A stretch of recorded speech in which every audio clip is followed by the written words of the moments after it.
What did you make of it? Because it was a very strange set of results, I thought. It was an unusual set of results. Awful for the Tories, uninspiring, I would say, for Labour.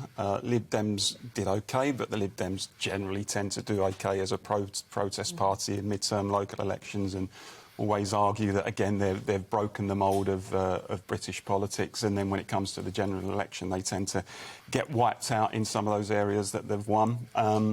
I mean, from Labour's point of view, I think it was worrying in some sense, I think, because there is a danger that Labour just becomes, the perception of Labour as a London-centric party effectively just becomes reinforced, because they did win some of those fashionable districts in London, the Westminsters and the Wandsworths, and actually their net gains outside of London were minimal, really.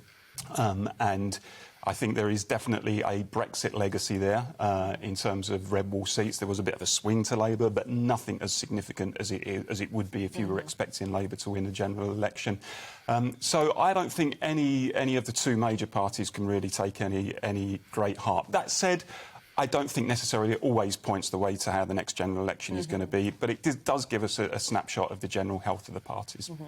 And Arlene, what did you make of the results? Of course, we're going to talk in a lot more detail about the Northern Ireland results later in the show, but more broadly across the UK results, what was your take? Well, I think, and I mean, this is the phrase we always use, it was a mixed bag. And I mean, when you look at the so-called red wall seats, I mean, there wasn't a crumbling there up for the Conservative Party. I think Paul's absolutely right about the London metropolitan area. I have to say, I know some councillors in London, some really hard-working Conservative councillors, and it really is dreadful that they lost their seat because not of something they did, but because of the perception of the party by voters in London. So I do feel, having been an elected representative myself, Deanna, it is an awful thing to lose your seat, not for something you've done, not for the fact that you haven't worked hard, but because your leader has been involved in Partygate, so-called, and I know we're going to talk a little bit more about that in terms of what's happening in Labour as well. I think it was very interesting to look at Wales and Scotland. It's important for GBNews to do that because we always want to make sure that we're looking at all of the regions of the UK. In Wales, Labour had a very good day and the Conservatives didn't. And I suppose that's the case in Scotland as well. SNP had a net gain of, I think, 22 seats.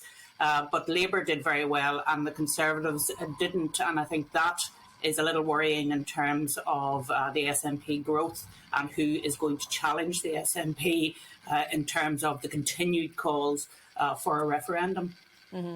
Absolutely. I think it's just been interesting looking at, as you've kind of both have alluded to there, Labour did do very well in London, but when you look further afield, it was a much more mixed bag. I mean, there were losses in places like South Tyneside, which is kind of natural Labour territory. The Tories are making gains from Labour in places like Newcastle under Lyme, which is, you know, a key place for some of these red wall seats, with I think 3 red wall MPs with their seats kind of within that council area.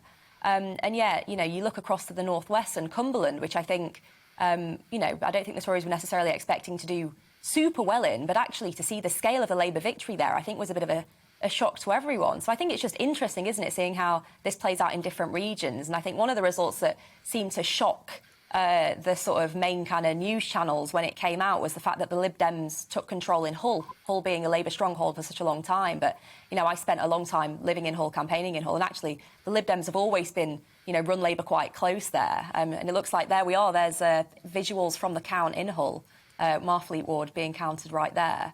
But that was one that seemed to shock people, because I think what that demonstrated is that the Lib Dems do definitely seem to be on the rise again, don't they, Paul? They do, but I wouldn't read too much into that because, as I say, people will often lend their vote to the Lib Dems mid-term, and they've got a reputation as being a protest party. And, as I say, when it comes to a general election, often they won't get those levels of support again.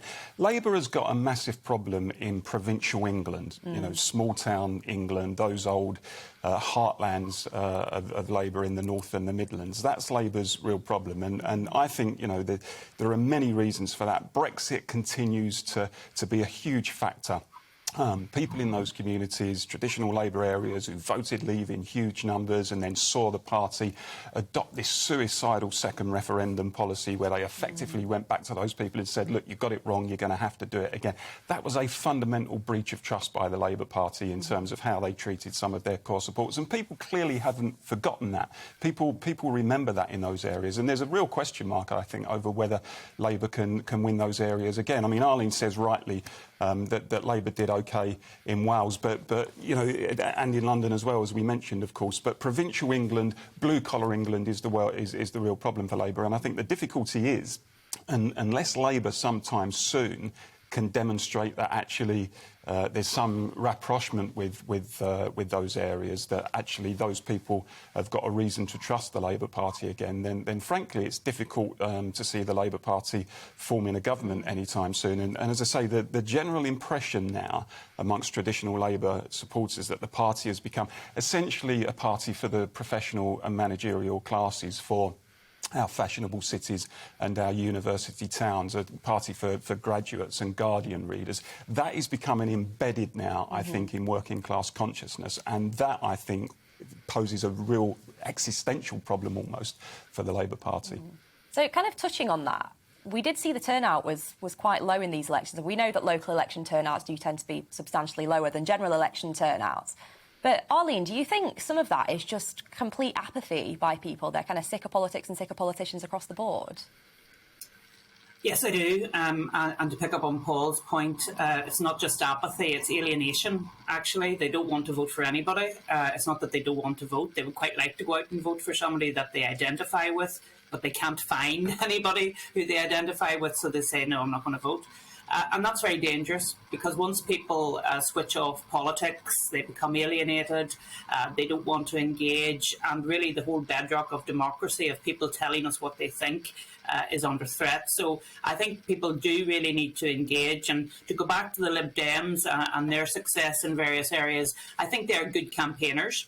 They get out on the ground. They're always working, being hungry for votes, if you like, and knocking doors and trying to gain seats. And I think there's a bit of a lesson there for the two big parties, that they need to do more of that. They need to be more on the ground, and they need to be out there searching for those votes and speaking to people and listening to what they have to say, because as politicians, you do have to very much listen to what people say. Yes, you have to lead, but you also need to bring people with you. So to do that, you have to listen to what they have to say.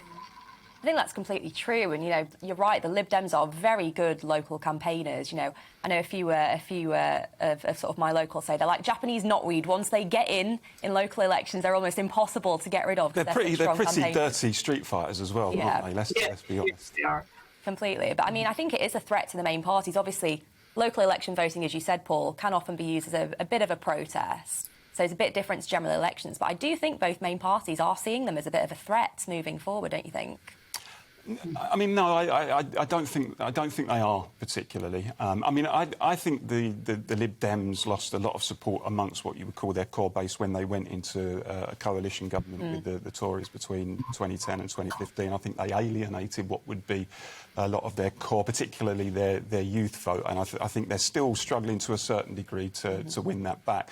I mean, I have to say, I've never really understood what they're for. I mean, I've been... It varies from place to place, I think. Well, exactly. I think, you know, they pitch in different ways to different communities, and I think they're probably quite opportunistic in that regard. But, I mean, I don't see it. As I said at the outset, they are always talking about breaking the mould of British politics. Whenever they have a bit of a bounce in local elections, they're always saying there's now a realignment of British politics. There are now three main parties. I don't really think these local elections are really much different to you know, those periods gone by. But certainly there is a big problem, I think, for the two main parties. The Tories have got massive problems over the cost of living crisis, you know, how that's acutely affecting people at the moment, the trust issue around, you know, the whole Partygate thing, which we'll come on to. I detect within the Labour movement there are two factions, if you like, the radical left, the Corbynites, and the centrists, the Blairites. each of whom are arguing and pointing at each other and saying, we told you so, but actually both groups, I think, are fundamentally wrong in their appraisal of what's wrong with the Labour Party at the moment, what direction it needs to take in order to reconnect with working-class communities. So it's interesting times. I think there's a general lack of trust, actually, in British politics. I think between ordinary communities and the political establishment, I think there is a real disconnect, and that's not good and it's not healthy. Welcome to the GB News YouTube channel. You can watch us live 24 hours a day, catch up on your favourite shows and join in the conversation in the comments below. Don't forget to subscribe and you'll never miss any of our exclusive content.